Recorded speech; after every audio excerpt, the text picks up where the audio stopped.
watching Get a Life Fit Check. Hello. Hi guys.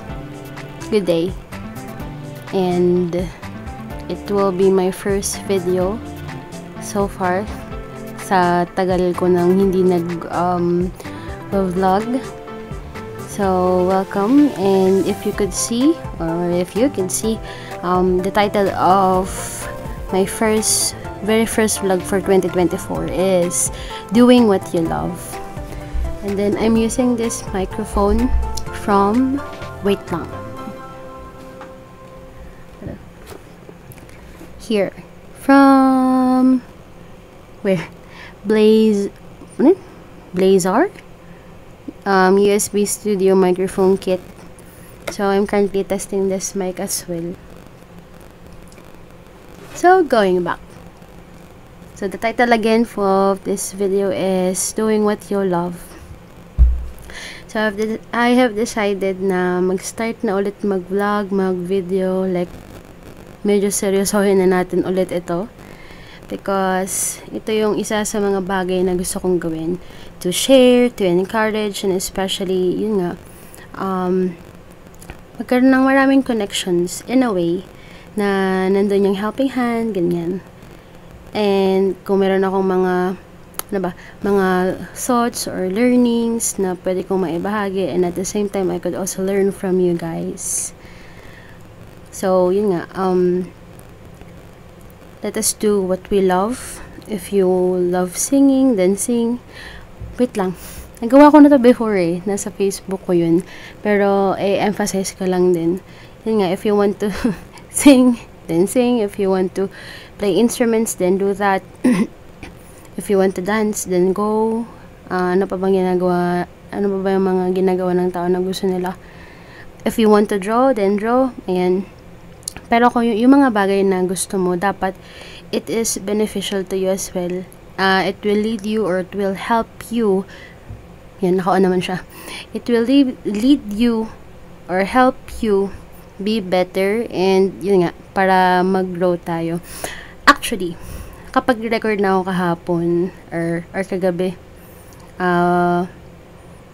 nung break ko sa work, currently break ko din sa work 1 hour break. Kaso hindi ko siya natapos kahapon kasi nakatulog ako. So mabuhay yung mga graveyard shift dyan. But now, pati pag-ihim ko But now, I'm here. Simulan na natin to. So I'm so excited. Ang inisip ko kasi meron akong like per day meron tayong topic na nagagawin or basta pwede ko na siyang i-set up actually. Ang dami kong mga videos talaga na nakatenga ever since. At siguro merong part doon sa week natin na like Throwback Thursday. So, yung mga old recordings ko doon natin pwedeng gamitin. And masaya mag-record ng ganitong oras. Time is 3:22. Kasi nga, walang masyadong maingay. Pero kung mag-iingay man, yun, tiktalak ng manok, barking ng dogs, sometimes lasing sa kapitbahay. Ganun lang mostly yung ingay. So, hindi mo kagaya pag maingay sa umaga. So, yun nga. Magbibilang kayo kung ilang yun nga, So, I'm excited. I'm happy to do this naman. Ang kailangan ko lang talaga din is time management because I'm currently working. Work from home. Yan, tapos meron din akong mga ginagawa sa church. And, boring ba yung life ko? Dati school, bahay, church. Ngayon, school, actually, I'm schooling, pero related siya sa parang online Bible school. So, yun. So, ngayon, ang school at saka yung work ko sa bahay pa din. So, puro bahay. Bahay, church, bahay, church. Ang kagandahan din naman, yun, work from home, tipid. And marami na rin dito sa amin, marami nang pwede mong kahit pa paano puntahan, tambayan, lalo na dun sa may kanto namin. Wala, nagdadaldal lang talaga ako kasi I'm testing this mic. Soon, sana makapag-podcast with it. Tapos, I'm currently using, nabili ko to ring light. Ano ko ba pag ko ng picture na ba sa, siguro later. Itong ring light na to, maganda siya kasi may iba't iba siyang, ano to? Modes. Try natin. Ito medyo warm. Tapos binawasan ko konti kasi matingkad yung other kulay. Yung iba, wait, nasa na ba yun? Ito pala. Warmer.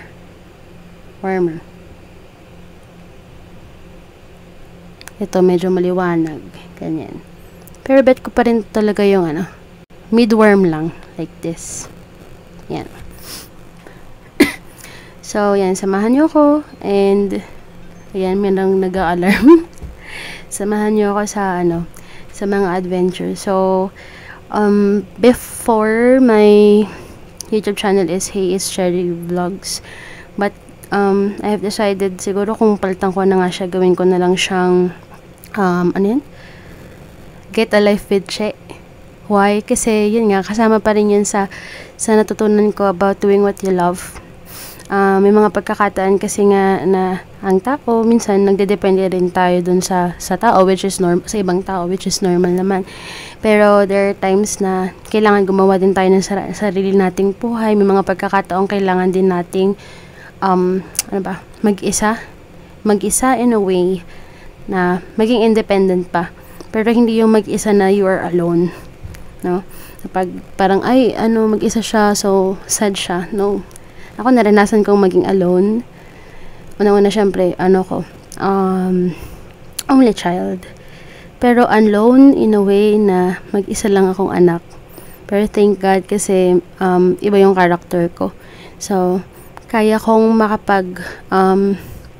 kaya kong mabuhay naman ng ako lang, or kaya kong mabuhay na may kasama. Parang padag kong i-entertain yung sarili ko. Nang bata ko, I remember, nilalaro ko yung mga laruan ko, hinihilera ko lang siya, especially kapag halimbawa, may kaaway ako. Hinihilera ko lang yung mga laruan ko. Tapos, ang ginagawa ko doon is, kinakausap ko lang sila isa't isa. Buti na-survive ko yung ganong time. And, ayun, maganda rin naman talaga na may me time. Adjust ko lang to, no? Kaya medyo may spaces kasi tayo dito. Parang kumasakit yung ulo ko. Pero, yun. Mahalaga din kasi kung meron tayong me time. And mahalaga din naman na mayroon tayong bond with our dear fellow family, friends, churchmates, katrabaho kung close mo sila, yan, kaklase, ayan. Kaya habang may chances, may pagkakataon, do it. And doing what you love, yun nga, magiging masaya ka. Hindi ko alam kung nasabi ko na nung initial nung video, pero yan, magiging masaya ka kasi yung ginagawa mo, yun yung gusto mo, yun yung mahal mo, na kahit mapagod ka, itutuloy mo pa rin siya. At isang maganda dyan is, if you do what you love and then you earn from it. So, hoping and praying na magawa ko din yun. Parang hindi ka na nagtatrabaho. Parang ini-enjoy mo na lang yung bawat araw, and you're always excited to do yung mga bagay na gusto mong matutunan. So, quick video, and I will be setting up iba't ibang topic per day, hoping and kayanin ng schedule. But yan, thank you for reaching this part of the video. Ito lagi ang ang aking ending. Hoping and praying na na meron kayong matututunan sa lahat ng videos na i-share ko sa inyo. So, to God be all the glory. God bless. Thank you for watching. Sa susunod ulit. God bless. Ingat-ingat.